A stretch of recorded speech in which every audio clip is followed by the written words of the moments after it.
Hello everyone, welcome in DP concept. आज की इस वीडियो में बात करेंगे पीडियाट्रिक के कुछ इंपॉर्टेंट क्वेश्चंस।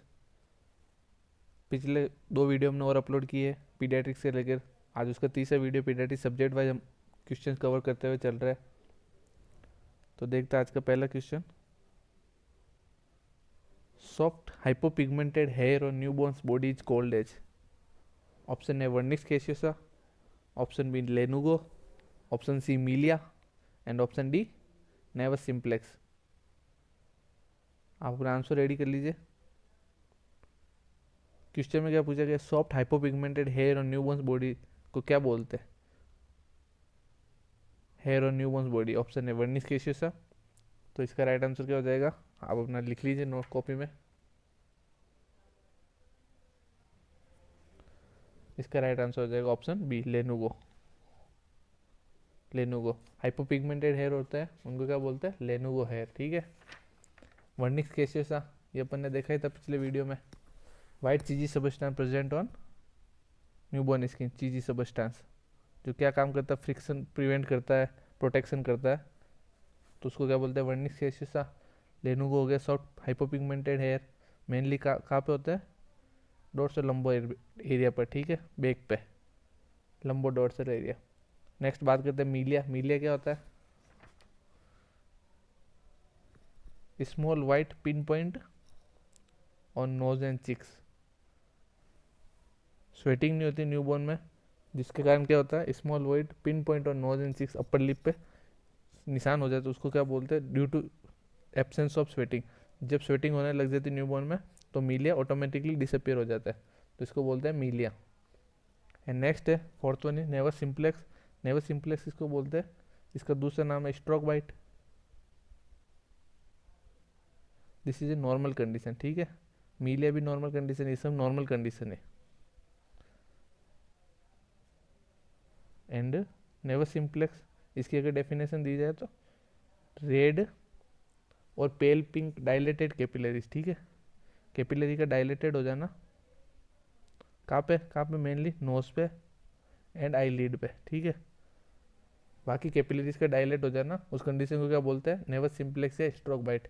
ये 2 ईयर्स की एज पे डिसअपियर हो जाते हैं नॉर्मली। तो ये थे चारों का, और इसका राइट आंसर क्या हो गया था? सॉफ्ट हाइपोपिगमेंटेड हेयर यानी लेनुगो, ये इसका राइट आंसर है। नेक्स्ट बात करते हैं question number 2। Mongolian spot disappear from body at which stage?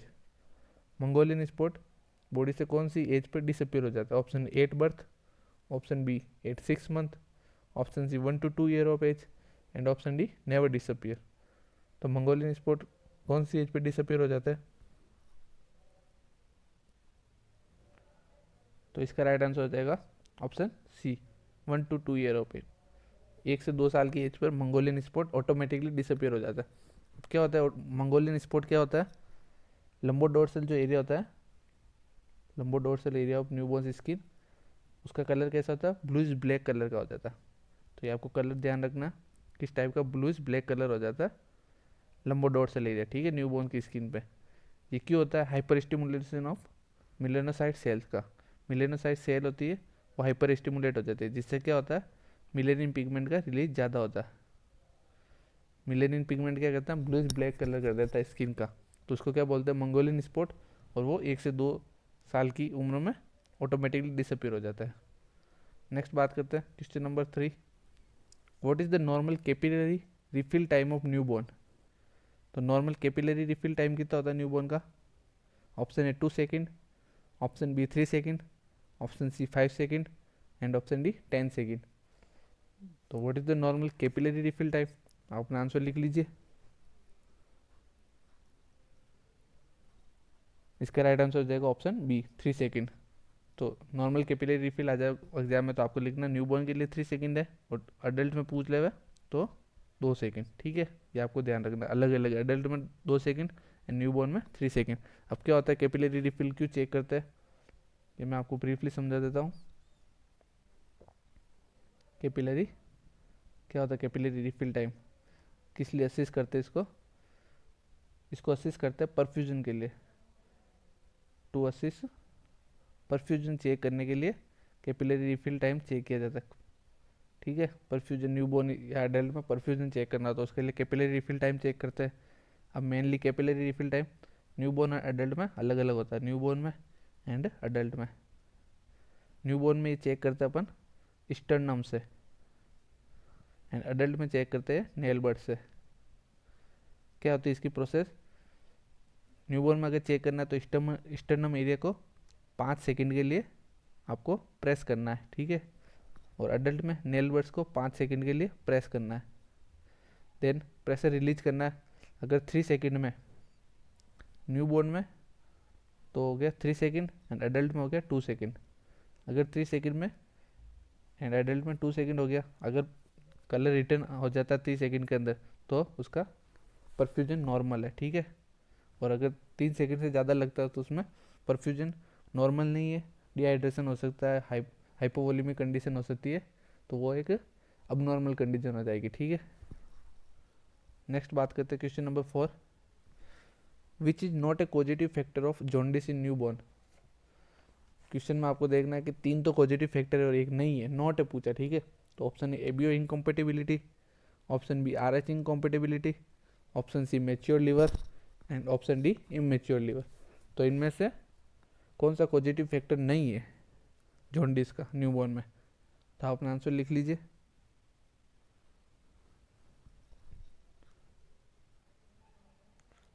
तो इसका राइट आंसर हो जाएगा option C mature liver. Mature liver is not a positive factor of jaundice. Mature liver है तो जॉन्डिस नहीं होगा। हाँ, इमेच्योर लीवर एक पॉजिटिव फैक्टर है। तो ये 3 मेनली पॉजिटिव फैक्टर होते हैं, ABO incompatibility, Rh incompatibility and immature liver. ये क्या करते हैं न्यूबॉर्न में जॉन्डिस करते हैं। अब जॉन्डिस के बारे में अपन देखते हैं। जॉन्डिस एक सीवियर कंडीशन है जो नॉर्मली हो जाती है प्रीटर्म बेबी में, ठीक है। तो जॉन्डिस के बारे में अपन देखते हैं तो क्या होता है जॉन्डिस,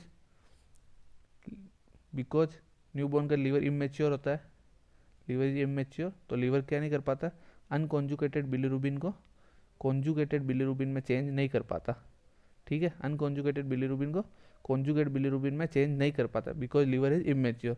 तो इस चक्कर में क्या होता है, बिलीरुबिन का लेवल बॉडी में बढ़ जाता है और वो क्या करता है जॉन्डिस खोज करता है। और जॉन्डिस नॉर्मली 2 टाइप का होता है न्यूबॉर्न में, पैथोलॉजिकल एंड फिजियोलॉजिकल, ठीक है। 2 टाइप का हो गया जॉन्डिस, पैथो एंड फिजियो। अब क्या डिफरेंस इसमें, ये विद इन 24 आवर डेवलप हो जाएगा, within 24 hour, and physiological jaundice after 24 hour. मतलब बर्थ के 24 घंटे के अंदर जॉन्डिस हो रहा है तो वो तो कौन सा हो गया pathological, and after 24 hour jaundice हो रहा है तो वो हो गया फिजियोलॉजिकल जॉन्डिस। हम मेनली इसके कोजेज क्या पैथोलॉजिकल के, ABO incompatibility and Rh incompatibility, ये 2 इसके मेन कोजेज है। एंड फिजियोलॉजिकल जॉन्डिस के मेन कोज क्या हो गया, immature liver, immature liver proper function नहीं कर पाता जैसा कि मैंने बताया, तो अनकॉन्जुगेटेड बिलीरुबिन कॉन्जुगेटेड में चेंजेस नहीं हो पाती, तो इसलिए बिलीरुबिन का लेवल बढ़ जाता है। ये किस कारण होता है, बिकॉज लीवर मैच्योर नहीं होता, मैच्योर नहीं हो पाता। एंड आरबीसी का लाइफ स्पान भी न्यूबॉर्न में कम होता है, कितना होता है 60 से 80 दिन। तो ये भी एक रीज़न है, ये फिजियोलॉजिकल रीज़न है। ये इस ये फिजियोलॉजिकल है, इन पैथोलॉजिकल, ये कोई बीमारी की वजह से अगर जॉन्डिस हो रहा है, बीमारी जैसे हो गई ABO incompatibility and Rh incompatibility. RH incompatibility क्या होता है, इसका एक क्वेश्चन बन जाता है आरएच इनकॉम्पेटिबिलिटी पे। तो इसमें मदर तो हो गई आरएच नेगेटिव एंड फीटस हो गया, चाइल्ड हो गया आरएच पॉजिटिव। तो ये आपको ध्यान रखना, आरएच इनकॉम्पेटिबिलिटी तभी होगी जब मदर तो नेगेटिव होगी आरएच एंड चिल्ड्रन क्या होगा RH positive. Next question number 5, which type of immunoglobulin transfer through placenta. Placenta के थ्रू कौन सी इम्यूनोग्लोबिन ट्रांसफर होती है, ऑप्शन है IgA, ऑप्शन बी इम्यूनोग्लोबिन ई, ऑप्शन सी इम्यूनोग्लोबिन जी, ऑप्शन डी इम्यूनोग्लोबिन एम। तो placenta के through कौन सी ट्रांसफर होती है इम्यूनोग्लोबिन, आप अपना आंसर लिख लीजिए। तो इसका राइट आंसर हो जाएगा option C immunoglobin G. IgG जो क्या होती है प्लेसेंटा के थ्रू न्यूबॉर्न बेबी या फीटस में ट्रांसफ़र होती है, ठीक है। एंड IG हो जाएगी ब्रेस्ट फीडिंग के थ्रू, ब्रेस्ट फीडिंग के थ्रू IgA एंड प्लेसेंटा के थ्रू IgG न्यूबॉर्न बेबी में ट्रांसफ़र होती है। Next question number 6, what is the function of PUFA fat present in breast milk? Option A synthesis of neurotransmitter, option B myelination of nerve, option C synthesis of prostaglandin and option D protection against E coli. तो आपको बताना है PUFA fat का function क्या होता है जो कि ब्रेस्ट मिल्क में प्रेजेंट होती है। अपना आंसर रेडी रखिए, ऑप्शन ध्यान से देखिए।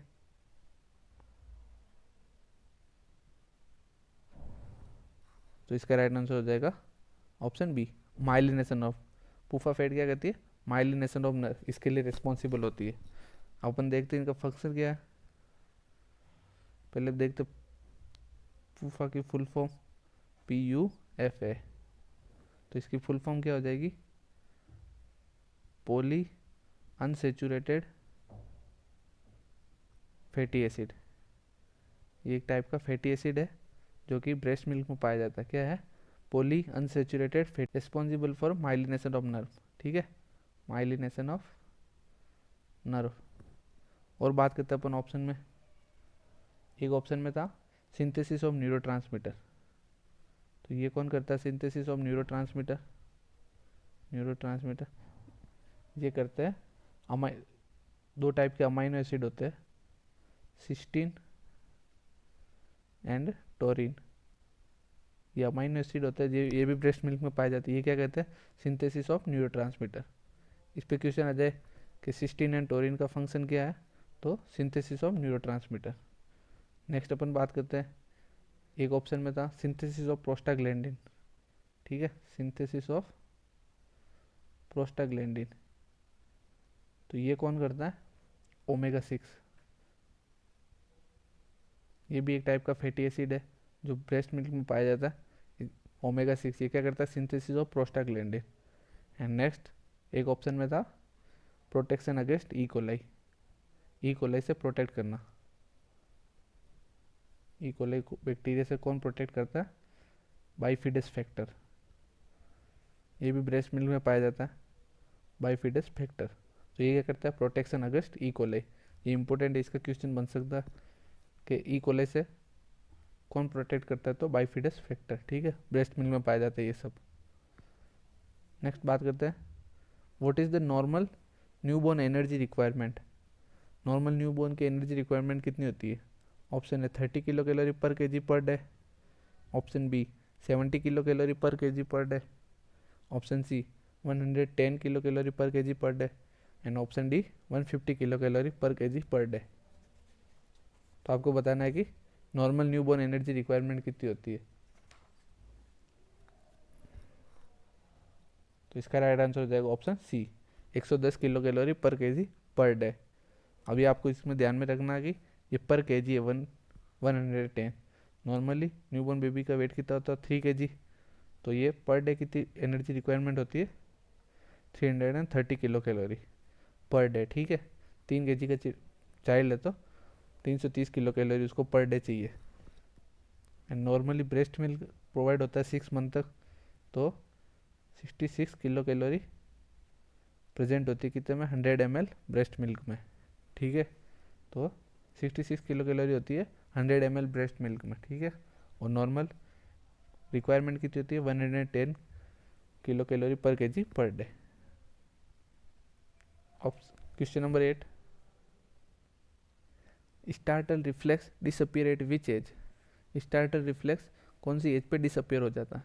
Option A 4 week, option B 2 month, option C 4 month and option D never disappear. तो रिफ्लेक्सेस आपके क्लियर होने चाहिए, इसका एक क्वेश्चन बनता ही एग्जाम में। तो स्टार्टर रिफ्लेक्स कौन सी एज पे डिसअपियर हो जाता है? तो आप अपना आंसर लिख लीजिए। इसका राइट आंसर हो जाएगा ऑप्शन सी, 4 मंथ की एज पर स्टार्टर रिफ्लेक्स ऑटोमेटिकली डिसअपियर हो जाता है। क्या होता है स्टार्टर रिफ्लेक्स? तो अपन देखते हैं स्टार्टल रिफ्लेक्स। तो इसमें क्या करता है examiner? Examiner produce loud noise. ठीक है, लाउड नॉइज प्रोड्यूस करेगा, एक क्लैपिंग करेगा। तो उसका रेस्पॉन्स क्या देगा न्यूबॉर्न बेबी? बेबी अपने आर्म्स को पहले एक्सटेंड करेगा, एक्सटेंड आर्म करेगा, then flex and then cry. तो ये नॉर्मल बेबी का रेस्पॉन्स होगा। जब भी एग्जामिनर लाउड नॉइज प्रोड्यूस करेगा या क्लैपिंग करेगा तो वो पहले अपने आर्म को एक्सटेंड करेगा, देन फ्लेक्स करेगा एंड देन क्राई करेगा। This is the response, this is the startle reflex. और एक क्वेश्चन एक और बनता है कि स्टार्टल रिफ्लेक्स का यूज क्या होता है, या फिर क्वेश्चन ऐसे बनता है कि डीपनेस चेंज करने के लिए कौन सा रिफ्लेक्स यूज में लेते हैं। तो स्टार्टल रिफ्लेक्स क्या यूज में आता है, to check deepness. Newborn baby में डीपनेस चेक करना है तो भी स्टार्टल रिफ्लेक्स चेक कर सकते हैं। अगर न्यूबॉर्न बेबी डीप है तो वो कुछ रेस्पॉन्स नहीं देगा स्टार्टल रिफ्लेक्स के अगेंस्ट, तो इससे डीपनेस भी अपन चेक कर सकते हैं। Next question number 9, which is not the symptom of preterm baby. इनमें से प्रीटर्म बेबी का सिम्टम कौन सा नहीं है, नहीं वाला पूछा, ठीक है। 3 इसमें से सिम्टम है और 1 नहीं है। ऑप्शन है height 50 centimetre, option B visible abdominal blood vessel, option C poor sucking and option D palmar crease absent. तो इनमें से कौन सा सिम्टम नहीं है प्रीटर्म बेबी का, तो आप अपना आंसर लिख लीजिए। तो इसका सिंपल सा राइट आंसर है ऑप्शन ए, हाइट 50 सेंटीमीटर। ये 50 सेंटीमीटर नॉर्मल हाइट है। नॉर्मल कितनी होती है, 45 टू 55 सेंटीमीटर। तो 50 नॉर्मल रेंज है, तो ये प्रीटर्म बेबी का साइन नहीं है। बाकी ये तीनों प्रीटर्म बेबी के सिम्टम है, visible abdominal blood vessel, poor sucking है, पाल्मर क्रीज एब्सेंट, ठीक है। इसके अलावा अपन और कुछ साइन देखते हैं, जिसे लेंथ हो गई 45 सेंटीमीटर से कम प्रीटर्म बेबी की। तो नॉर्मल तो कितनी थी 45 टू 55, और अगर 45 सेंटीमीटर से कम है तो वो प्रीटर्म बेबी का सिम्टम है। ब्रेस्ट नोड्यूल साइज 5 mm से कम होना, तो वो भी क्या है, प्रीटर्म बेबी का साइन है। पुअर सकिंग हो गया। नेक्स्ट हो गया RDS प्रेजेंट हो सकता है, रेस्पिरेटरी डिस्टेंस सिंड्रोम में भी प्रेजेंट, ठीक है। स्कल बोन सूचर सेपरेट हो सकता है।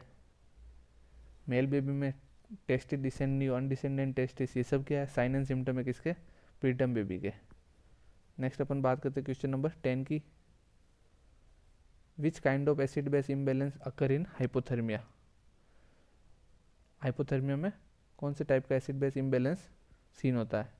Option A respiratory acidosis, option B respiratory alkalosis, option C metabolic acidosis and option D metabolic alkalosis.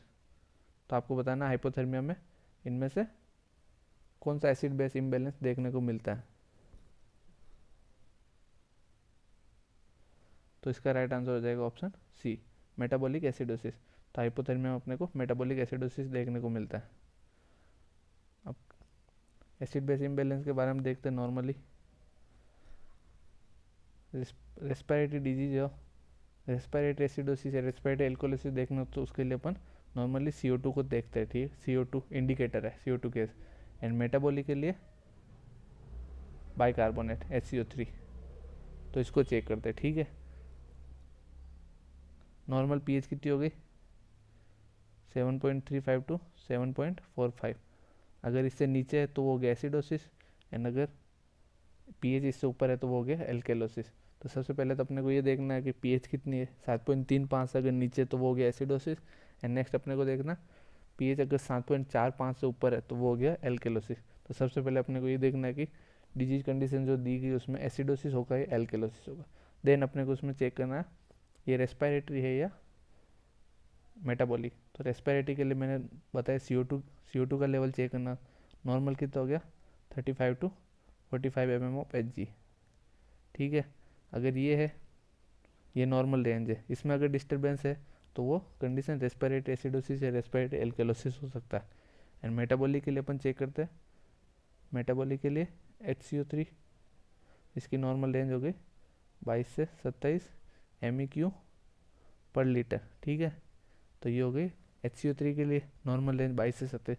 अगर इसमें कुछ चेंजेज है HCO3 में तो वो कंडीशन मेटाबॉलिक से रिलेटेड है। तो ये थे आज के इंपॉर्टेंट क्वेश्चन। वीडियो को लाइक कीजिए, शेयर कीजिए, चैनल को सब्सक्राइब कीजिए।